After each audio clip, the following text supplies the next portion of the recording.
आचार्य केशवदास। आचार्य केशवदास का जन्म विक्रम संवत 1611 को ये ओरछा में हुआ था। उनके पिता का नाम पंडित काशीनाथ था। ओरछा के राज दरबार में उनके परिवार का बड़ा मान सम्मान था।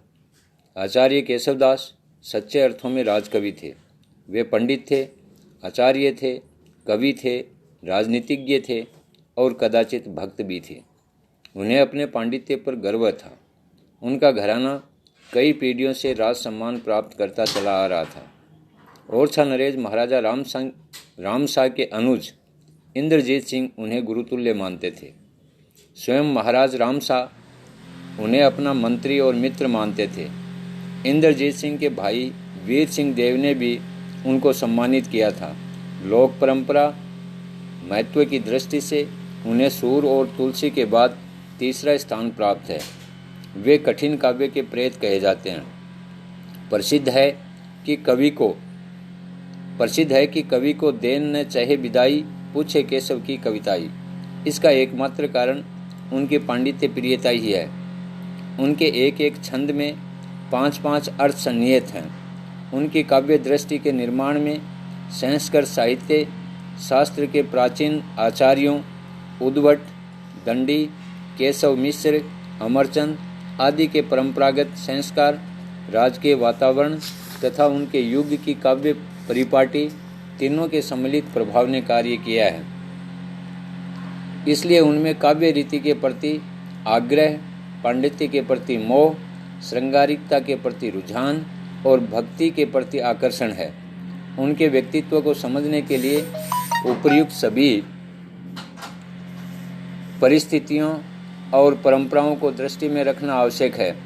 उनकी कृतियों के मूल्यांकन के पहले आवश्यक है कि हम उनका काव्य विषयक दृष्टिकोण भली भांति समझ लें। केशव अलंकार को काव्य का सर्वस्व मानते हैं। भूषणों के अभाव में उन्हें न कविता में सौंदर्य दिखाई पड़ता है न बनीता में। अलंकारों को अत्यधिक महत्व देने के साथ ही वे काव्य गुण, अर्थ गौरव और पद लालित्य को भी आवश्यक मानते हैं। उनकी दृष्टि में काव्य में रंचमात्र दोष भी उसके सौंदर्य को नष्ट कर देता है। काव्य परंपरा का अनुसरण न करने वाला काव्य अंधा है। शब्द प्रयोग में औचित्य का ध्यान न रखने वाला काव्य बधिर है। छंद के नियमों की अवहेलना करने वाला काव्य पंगु होता है। अलंकारों से रहित काव्य नग्न है और अर्थहीन काव्य मृतिक तुल्य है। अलंकार शब्द का प्रयोग केशव ने व्यापक अर्थ में किया है। अभिव्यक्ति को विविध प्रकार से चमत्कारपूर्ण बनाने वाली युक्तियों को ही वे अलंकार नहीं मानते। उन्होंने केशव का ज्ञान हिंदी के अन्य किसी आचार्य से अधिक है। संस्कृत के मेधावी आचार्यों की तुलना में निश्चय ही केशव का कोई महत्व नहीं है, किंतु हिंदी के पथ प्रवर्तक आचार्य के रूप में उनका स्मरण बराबर होता रहेगा। केशव के पूर्व संस्कृत काव्य शास्त्र इतना पूर्ण और प्रौढ़ हो चुका था कि उसमें किसी प्रकार की मौलिक उद्भावना करना असंभव सा था। उस शास्त्रीय सामग्री को हिंदी के पाठकों के लिए व्यापक रूप से उपस्थित करने का कार्य उन्होंने सर्वप्रथम किया। इस दृष्टि से उनका महत्व अस्वीकार नहीं किया जा सकता। केशवदास की 8 कृतियाँ प्रामाणिक मानी जाती हैं। रसिक प्रिया 1628 विक्रम, रामचंद्रिका 1658 विक्रम, नखशिख 1658 विक्रम, कवि प्रिया 1658 विक्रम, रतन बावनी 1658 से 1664 विक्रम, वीर सिंह देवचरित्र 1664 विक्रम, विज्ञान गीता 1667 विक्रम, जहांगीर जस चंद्रिका 1669 विक्रम एवं छंदमाला इनकी रचना की। विषय की दृष्टि से वीर सिंह देवचरित्र और जहांगीर जस चंद्रिका और रतन बावनी ऐतिहासिक महत्व की कृतियां हैं। वीर सिंह देवचरित्र में ओरछा नरेश महाराजा वीर सिंह देव का जीवन चरित्र वर्णित है। रतन बावनी ओरछा नरेश मधुकर शाह के पुत्र कुंवर रतन सेन की प्रशंसा में लिखी गई है।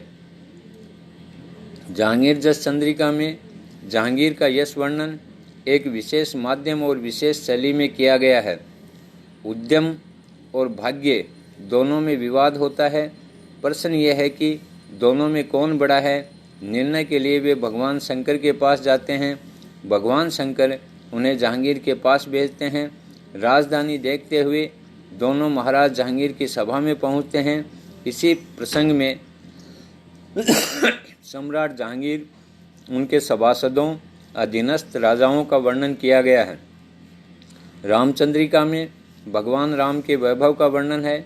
इसमें केशव की भक्ति भावना की अभिव्यक्ति भी हुई है। मुनि वाल्मीकि द्वारा स्वप्न अवस्था में दी गई प्रेरणा से केशवदास इसकी रचना में प्रवृत्त हुए थे। विज्ञान गीता आध्यात्मिक पुस्तक है।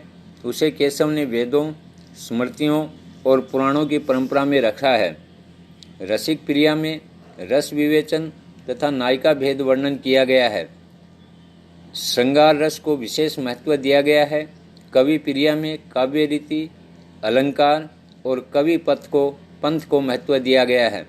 नक्सिक में राधा जी के नक्सिक का वर्णन किया गया है। ये स्वतंत्र रचना है। यद्यपि कवि प्रिया के कुछ संस्करणों में 14वें प्रभाव के अंत में प्रसंगवश इसे समाविष्ट कर लिया गया है। छंदमाला का संपादन आचार्य विश्वनाथ प्रसाद मिश्र ने श्री वर्धमान जैन ग्रंथालय बीकानेर में प्राप्त हस्तलेख के आधार पर किया है। ये केशव ग्रंथावली खंड 2 में संग्रहित है। ये छंद शास्त्र का ग्रंथ है। इसमें 84 छंदों के लक्षण उदाहरण सहित दिए गए हैं।